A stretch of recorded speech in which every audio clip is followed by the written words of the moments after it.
The current Bossier Arts Council building was once Bossier City's first city hall. It was constructed in 1926 and dedicated in 1927. Mayor Tom Hickman gave a short speech when the Masonic Grand Lodge of Louisiana laid the cornerstone for this $50,000 building.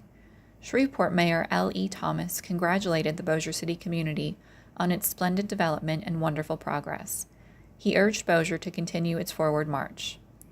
Over 1,000 guests assembled for the dedication.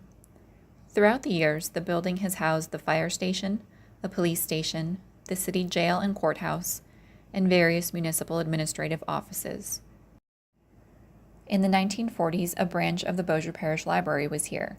In this 1941 photograph of the Bossier Branch Library, you can see a group of servicemen catching up on the latest news. These men were likely in the area as part of the Louisiana Maneuvers, a series of Army training exercises held in northwestern Louisiana. This room served a dual purpose as the library branch and the city courtroom. The Bossier City Fire Department appears in this photograph with the municipal building in the background.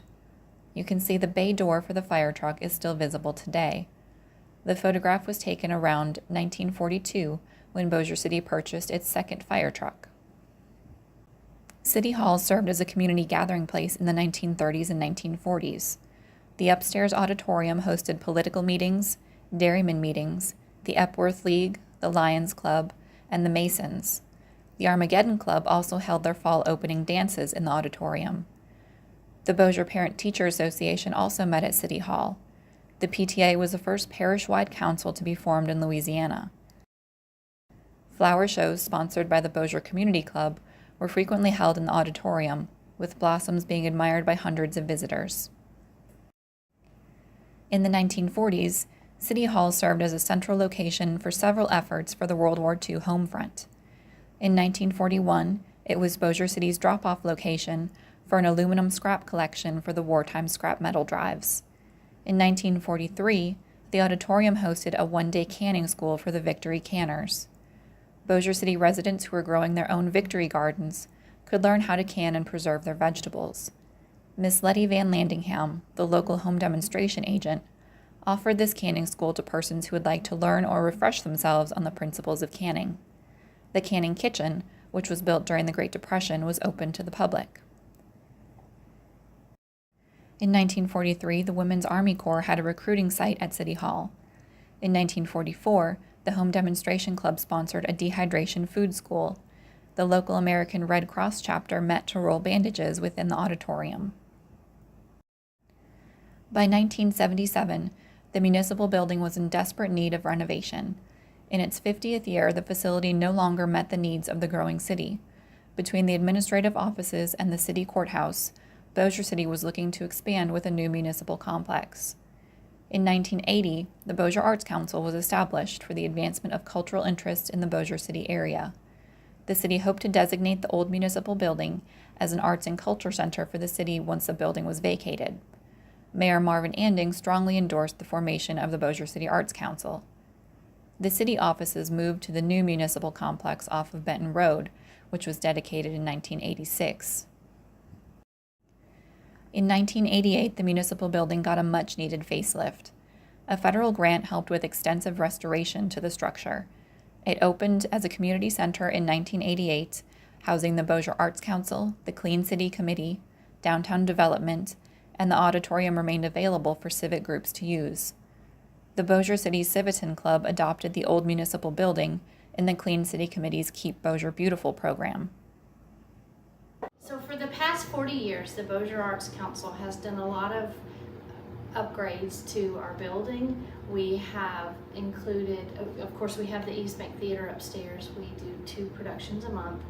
Either we produce the shows or we allow local playwrights to use the space to produce their own work.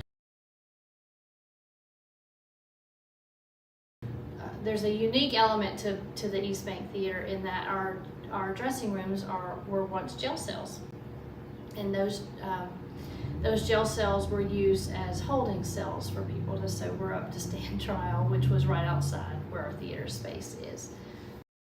So I'm Dr. Cheryl White. I'm a professor of history at Louisiana State University at Shreveport.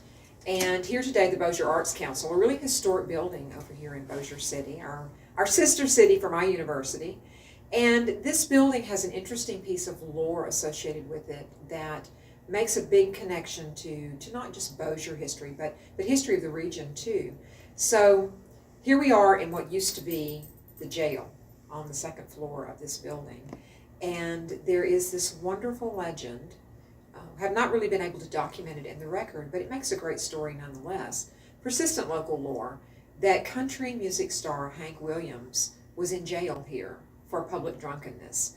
Now, the way that sort of intersects with the broader history of the region is that he definitely had a connection, obviously, to Shreveport. We know that he came to the Louisiana Hayride in 1948. As a matter of fact, he was one of the first to perform on the Hayride from 1948 to 1949, before he, of course, went on to bigger things with the Grand Ole Opry in Nashville, Tennessee.